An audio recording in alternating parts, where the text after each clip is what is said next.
You are listening to Proof Text, a Glossa House podcast exploring Scripture and all things related to it. New episodes are released daily. For more information, check out glossahouse.com and subscribe to our channels on Spotify and YouTube. Welcome and enjoy.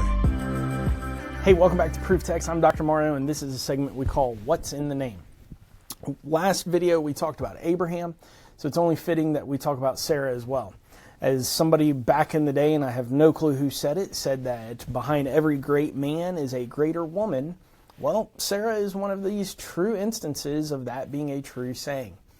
Sarah leaves from Ur with Abraham, and she has an important name, an important story, and an important application for our lives. So let's remember the etymology, the poignancy, and the application of our lives in regards to Sarah's name. Her story begins like Abraham's in that he actually is in Ur, she is in Ur. His name at this point in time is Avram. Her name is Sarai. Their names are going to be changed by God, of course, once they get to the land of Canaan. And so they get up and they leave from Ur and they head towards the land of Canaan. Her story is so well known and pertinent behind all of Christian scripture that her name is mentioned 38 times throughout the entire Bible. She's a lady of faith and a lady that has to deal with some very tough issues in the ancient world in regards to females and patriarchalism. So let's think through this first about her name. Sarai and Sarah both mean princess or royalty. This is really interesting. I have many friends that work on the patriarchal stories, and they suppose that Sarah, the same person, was a royal back in Ur, hence her name being Sarai.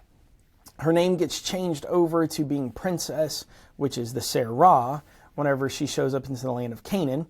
And maybe this imbues her with some sort of clout or review or honor by the people that they would be living among. And so let's think through the etymology in this regard. Her name gets changed so that she is given honor in both Ur and Canaan. And so this shows us that God has a place of honor for the lady in the story. Now, Abram goes from being Avram, the exalted father, to being Avraham, the father of many. Sarah remains a royal, etymologically speaking, as far as her name goes. And so she's not somebody to belittle. She's not somebody to overlook.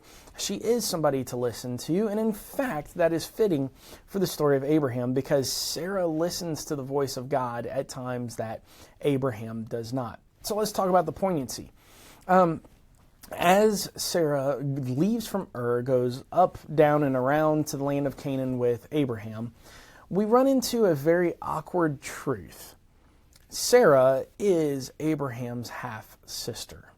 I grew up in the church. I learned the story, Father Abraham had many sons, and with all of the hand motions and whatnot. But none of the verses was, and he married his half-sister. Nevertheless, that is exactly who she is. She is his half-sister, and they love each other. And we could talk about how that's permitted some other time from the book of Leviticus. It ends up saying you probably shouldn't do that. But here in the story, she runs into the land of Canaan, and she has a gigantic problem. As a princess or as a woman in a patriarchal territory, you are, only revered as much as the men in your life. Now, I would encourage you to go read Sandy Richter's Epic of Eden, and where she talks about rightly how to understand patriarchalism, but here's the basic gist. Ladies in the ancient world were reviewed by the men in their lives, not because they were incapable of doing anything or that they were lesser of a human being, but rather because the men in their lives are their legal representative. This is rather akin to in the modern court. My wife worked for the district attorney in New Orleans as a court social worker, and she could testify that as much as movies want us to think that you could be your own lawyer, you can't. You haven't passed the bar, you didn't go to law school, you need to have somebody as your legal representative.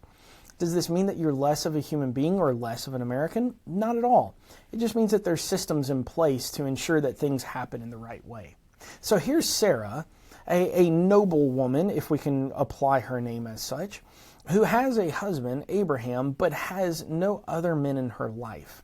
Should Abraham drop dead, Sarah would be what the Bible calls destitute, even though she is a noble woman by name. She needs that legal representation. And so in the story, she hears the voice of God saying that she's going to conceive. She obeys that voice, and she even pushes Hagar and Ishmael out of the camp because she recognizes the voice of God and that this is not the way that she is going to be built up by the subsequent generations. She brings about this son named Isaac, as we know the story of, and as a result, she ends up being known as the matriarch of not only Israel, but the matriarch of many other nations as well. She's the matriarch of all these other nations that ultimately we said that Abraham has children with Keturah, but they point back to Sarah as their matriarch, not Keturah.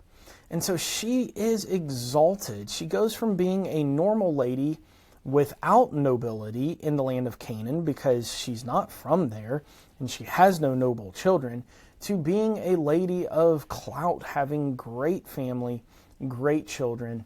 But sadly, like Abraham, though she is noble, she dies and is buried in a rather normal tomb. Abraham, who is the great father, dies and is buried with her in a rather normal tomb.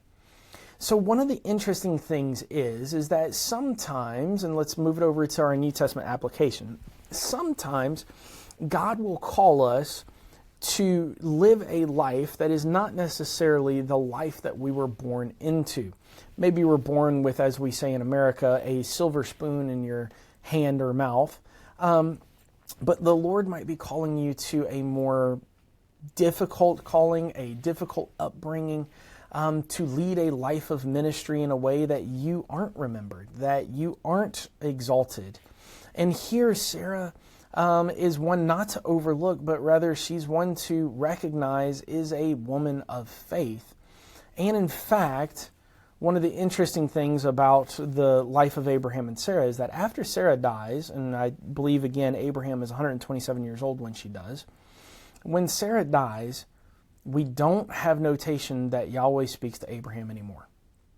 And so Sarah plays a pivotal role in Abraham's life and ministry, just as my wife and my ministry and the wife of every other minister that I've ever known.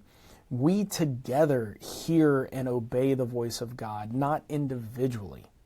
And so I think what we're seeing in regards to her name and the poignancy of the story is that though the world regarded her at one time as noble, she's regarded as noble because she listens to God in the rest of her life.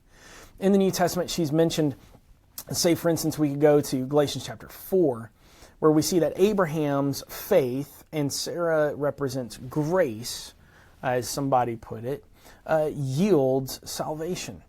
Isaac is born to grace through faith, okay? And so she is graceful, she is good, even though she has a difficult time. She nearly gets captured and stolen by Pharaoh in Genesis chapter 12 because she's beautiful and she's royal. But that is not her plot in life. Her plot in life is protected because she worships God rightly, even when Abraham doubts and does not follow the voice of Yahweh. Let's overlook the whole Hagar thing, right? No. She thought that she was going to be blessed by Hagar, but ultimately God says, no, I bless you through your own womb. Even though you've gone through menopause and you're up in age, don't worry, I've got you. Sarah is a matriarch of faith, and we need to not overlook her just because she's not Abraham, but rather remember, behind every great man is a greater woman, and Sarah is most definitely a perfect instance of that. So go look into her as she ministers to Abraham and obeys the voice of Yahweh.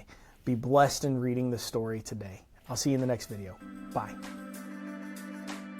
Interested in growing your ancient language skills but not sure where to start? Glossa House can help. From illustrated readers and short stories to lexicons and grammars, Glossa House offers a variety of resources for beginning, intermediate, and experienced ancient language learners. Head to glossahouse.com today. Glossa House, language resources for the global community.